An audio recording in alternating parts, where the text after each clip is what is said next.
Welcome to another video in this celebrity deep dive series. I am very excited to share some insights into the human design chart of Mariah Carey. Now, I went to see her this weekend, actually, just gone as I'm recording this. She was performing at Brighton Pride. It was a bit of a homecoming because she was supposed to perform there back in 2020, and obviously it was lockdown and COVID. So she's come back 5 years later, gave, in my opinion, an incredible performance. She's had a little bit of stick online because, well, maybe because of her divaness, but she was singing live. She was incredible. She was hitting the high notes. She looked incredible. And there are some things within her human design that I want to draw out to you because I think it will understand a little bit about her life, the way that she shows up, and of course, for many of her fans, why they love her very much. I was watching her on Saturday with my partner Kev, and I turned around to him and said, I bet you she's a projector. And I Googled it, and yes, she is. She's a projector. So I have had a very fun afternoon running her chart.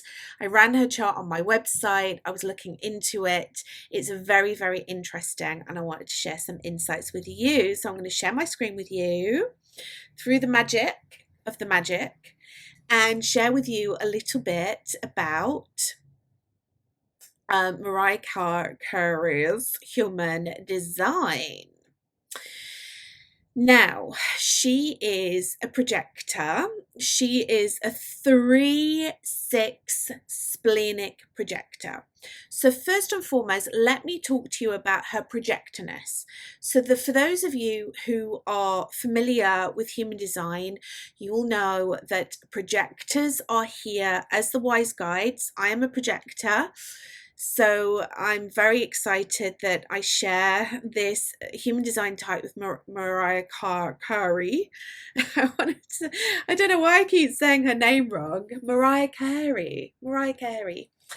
And so she's a projector. So let's put this into context, shall we?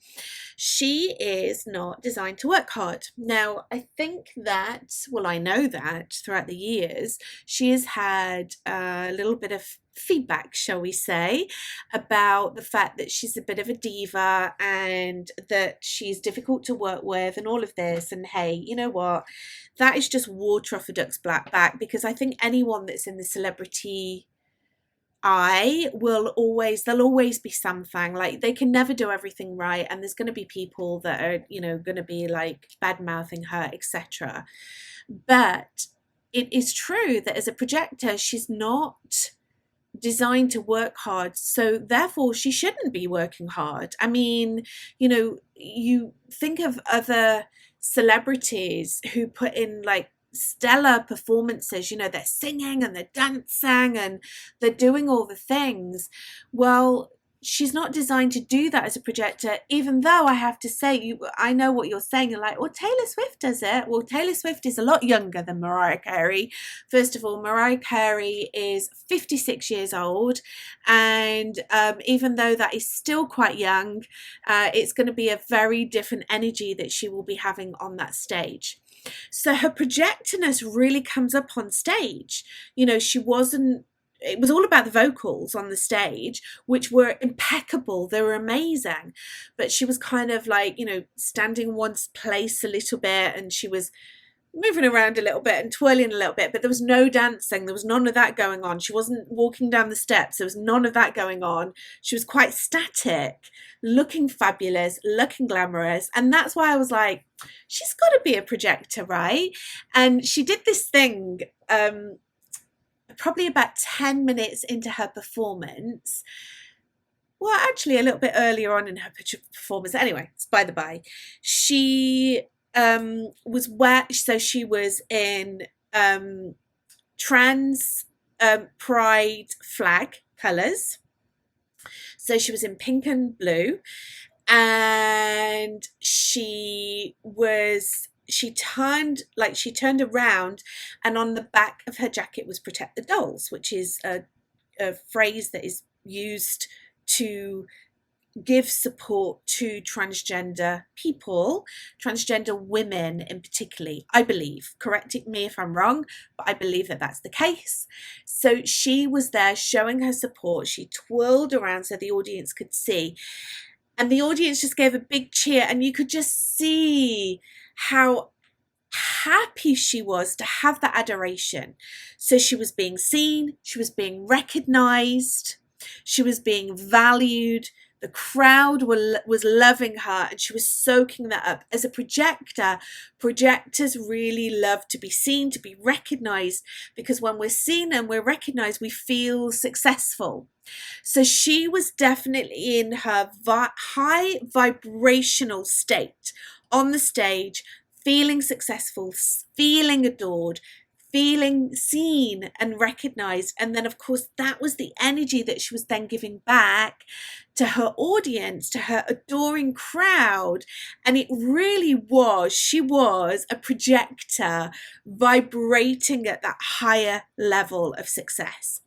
Now, I am sure, even though I take reports through pinch of salt, there's always going to be things written by people, but there has been a lot of reports over the year that she's had this diva attitude and she's flown off the handle and this and that.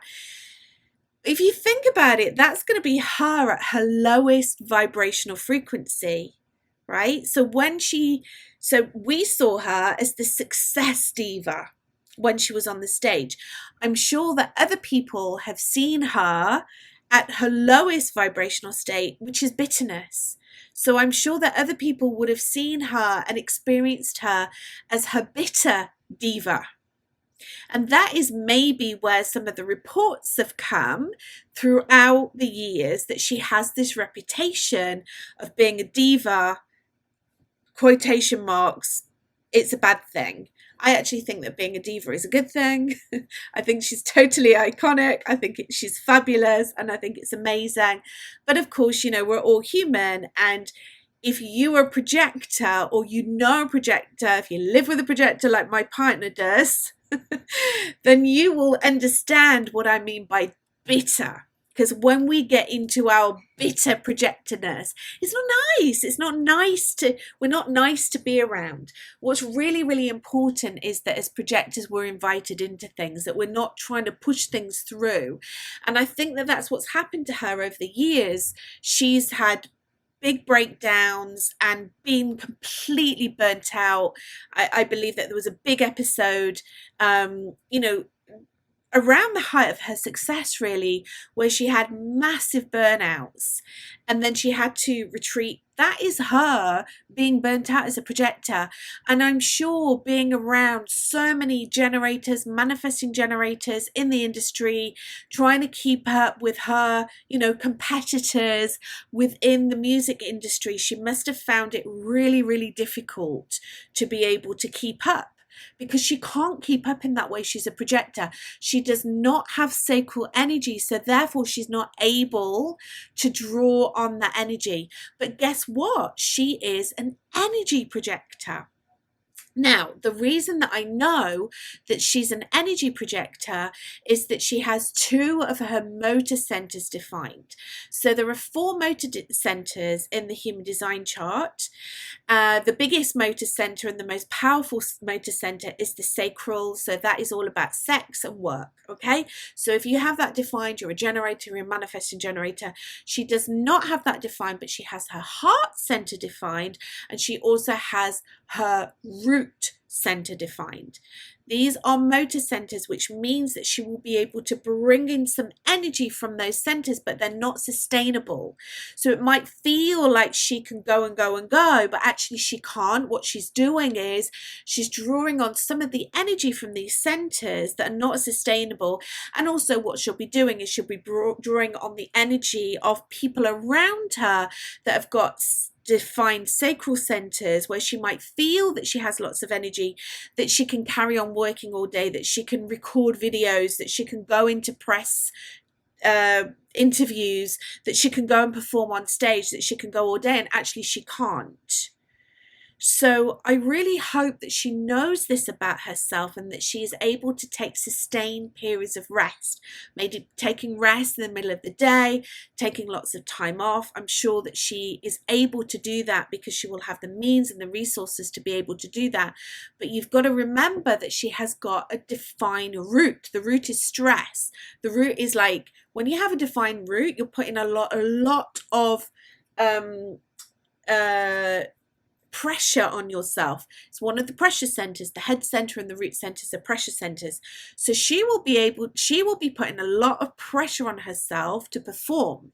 And what she'll be doing is, when she's being stressed out, that will get her to act. Well, that's not going to be any good for her because she's not designed to act. She is not designed to initiate. She's designed to be invited into things. When she's invited into things, it means that people love her and value her and honor her, and therefore she'll be in that higher vibration of success. So I'm sure that this energy that she is drawing in from her root center will cause her to burn out. And also the heart center, this is about ego, this is about willpower. So she has a lot of energy there. She has got that willpower, it's sustainable, she'll be able to bring that energy in. But guess what? Willpower is not going to be fully sustainable like sacral. So she'll be bringing in that energy from her ego center, from her heart center, from her will center. It's all the same thing. This little triangle here, it's small but mighty. And it'll be like, keep going, keep going, keep going. Like willpower, willpower, willpower. And that will also burn her out and cause her to be bitter, and then for other people to experience her bitterness. She has a defined throat. That does not surprise me whatsoever. She has a beautiful undefined head center where she'll be bringing in all of the ideas and all of the inspiration, all of the creativity, and then with the help of others be able to bring in those ideas and conceptualize them. And of course, how does she manifest them? She manifests them through her beautiful throat center. This is the center for speaking. It's the center for manifestation. And of course, you know, singing's the same thing as speaking. So what she's doing is she's manifesting into the world through her throat center. And we certainly got to experience that when she was on the stage. She was giving those dolphin whistles. It was just amazing. Okay, I want to move on to her 3-6 profile. So the 3 is her conscious line, the 6 is her unconscious line. The line 3 profile basically means that she is designed to throw herself at life and not stay in the cave, like go out and be chased by the saber-toothed tiger. And sometimes the saber-toothed tiger will get her and she'll fall down and then she needs to get back up again. And so she is designed to live her life through these different experiences and making these quotation marks mistakes. Now, I got some stick on a YouTube video about line 3s because I was talking about mistakes. They're not actually what we would define as mistakes, because I understand that and appreciate that you know, that she is designed to have these experiences. And yes, it can sound negative if you call them mistakes, but that's how we refer to them. This is the language. I don't always speak human design language. I speak human language because I want you to understand this. And I don't want to overcomplicate it with too much terminology in human design, okay? So she makes mistakes, she learns from them, and then she is able to help others, right? She'll make an incredible mentor. She's like, I've made all the mistakes. I really hope that she has some incredible protégés. And of course, I know that she has her beautiful children and her twins that she, I'm sure, is coaching and mentoring, and I know that they are very musical, and I know that her daughter was on stage with her, I think last Christmas, I think. But anyway, she makes these mistakes. Now, the line 6 which will be in her subconscious. She might not be entirely aware of this, but she lives her life in three different defined stages. So from birth to around about 30, making lots and lots of mistakes. Again, double mistakes, right? Because up until she's 30, she's a double three, basically. She's a 3-3, or sixes until they're 30 or a line 3. So she was making all the mistakes, and you can look in, what did she do? She met her first husband when she was 18. She married him, I think, when she was 23. She talks about it in her book that it wasn't a very nice situation to be in. He was very controlling. I think she lived in a beautiful castle, right, as a prisoner. And she was able to break free from that, but she made these mistakes up until her 30s. Now, what happens to a line 6 is when you turn 30, you go up into the roof of life. And I will use a human design terminology with this. So you go onto the roof of life, you lick your wounds, you reflect back on all the mistakes that you've made in your life, and then you're able to come back and slide off the roof of life when you turn 50. Now, this is what I feel from her, tapping into her energy state and her aura.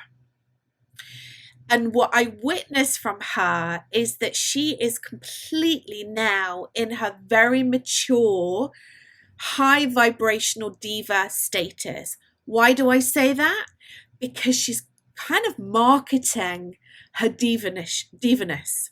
So I feel that before, when she was making mistakes, she was building up her career, and then when she was on the roof of life, licking her wounds, reflecting back on all her mistakes, witnessing others making mistakes, and then bringing that in and being able to alchemize those mistakes into wisdom.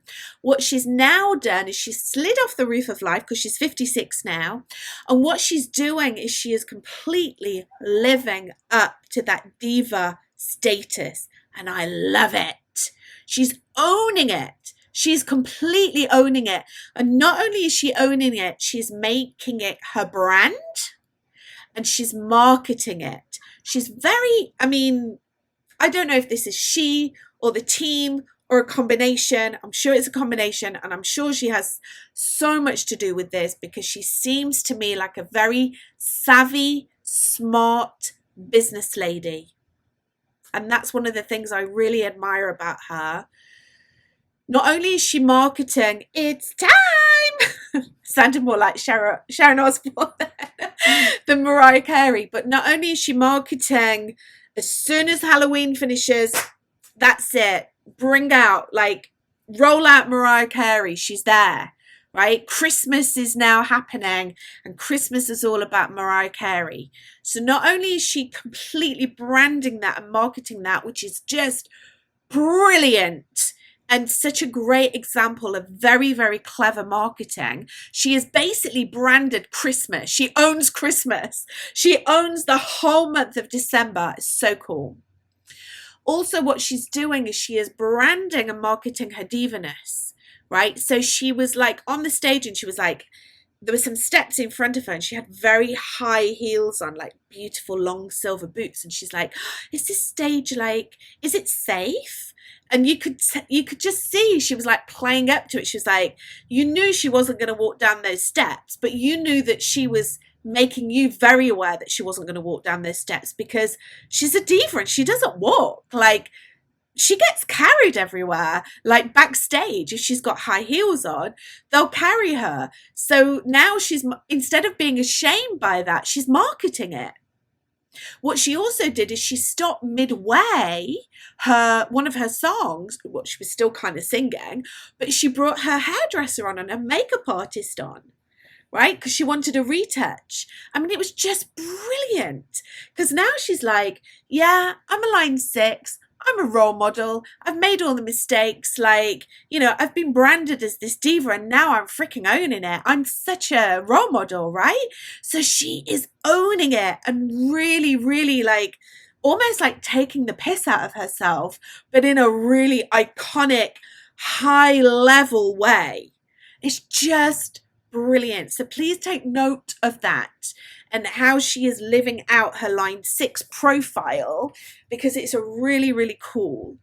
I really wish that I'm sure she knows some of this about herself, but not all of it. Like, I just want to, whenever I do a human design reading on a celebrity, I'm like, I just want them to know about their human design, because it's so, so exciting.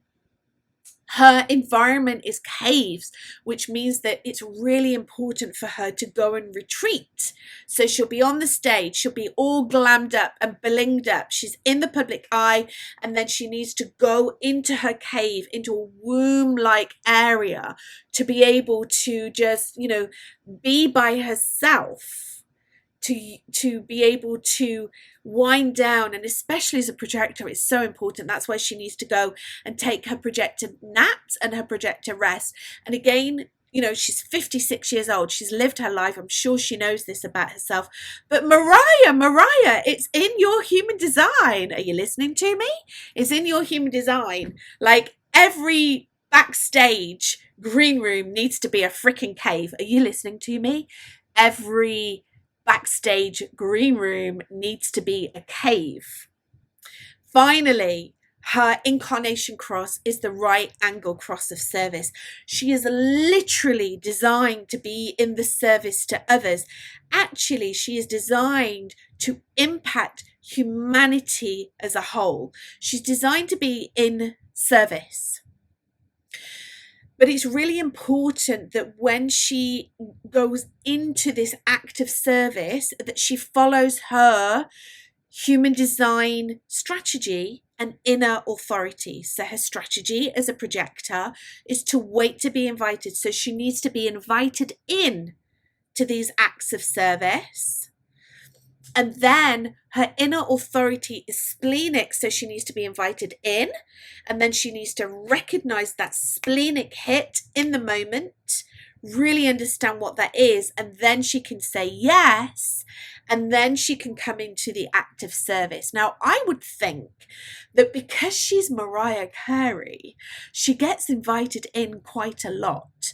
But I can bet my bottom dollar that when things haven't gone her way, and when she might have been lower vibrational bitter diva, is when she wasn't invited into things and she was trying to be seen too much and maybe being a bit too needy. Maybe this is what happened in her relationships, and then that's when she wasn't seen and recognized, and that's when she went into the bitterness. So this act of service is not personal. It's not actually for personal gain. It's to be of the greater good to humanity.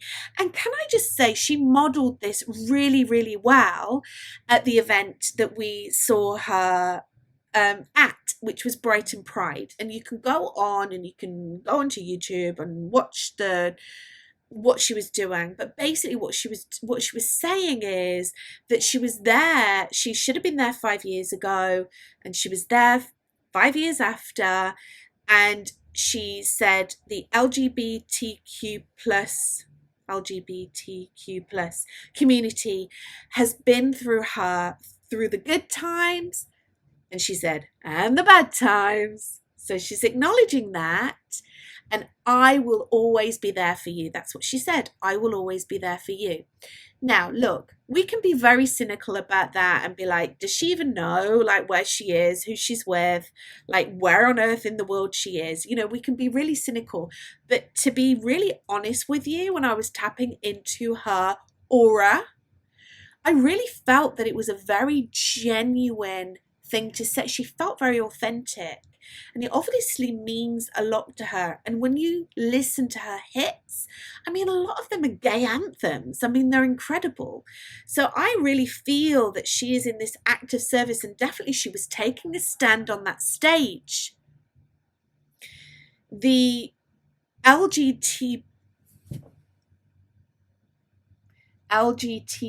oh my goodness, why can I not say it? LGBTQ plus community have taken a lot of stick, haven't they, over the years? At the moment in the UK, well, I'm not even going to talk about what's freaking going on in the US at the moment. It's bonkers and crazy and just ridiculous. But even here in the UK, like, the rights of transgender people have been taken away massively. So for her to take a stand, to wear the colours that represented unity, to wear a jacket with the slogan on the back, as far as I'm concerned, that is her being in service. And good on you, Mariah. You came over and you did your thing and you slayed and you wore your amazing outfits, and it might have taken you a little bit longer to do outfit changes, but hey, you had slinky outfits, and I'm sure that you're a bit sweaty and it took a while for you to get into those outfits, but you came out and you gave it your all, and most importantly, you gave us an amazing time. So I just want to send all the flowers and give all the love to Mariah Carey, a projector, a splenic projector, a 3/6 projector. That is just a little snapshot into her human design. We haven't even touched the top of the iceberg. There are so many things to go in here into her chart, and I can really take you down the rabbit hole with all of these. But anyway, I'm just going to give you a high level overview. If you are interested about learning more about your human design chart, you can go over to my website, abigailrebecca.com. You can look up your human design chart for free. If you want some more insights, you can order your human design book, and you can book a human design reading with me. I'd love to take you through your chart. Please comment below, give me suggestions for any celebrities that you would like. As long as I've got their birth details, I'll be able to do a human design reading, and of course, as long as they align to my values. You know, there are people that I'm sure you would love to know about, but I don't even want to mention their names on my YouTube channel. All right, sending you lots and lots of love today. Mwah! Take care, and I will see you very soon.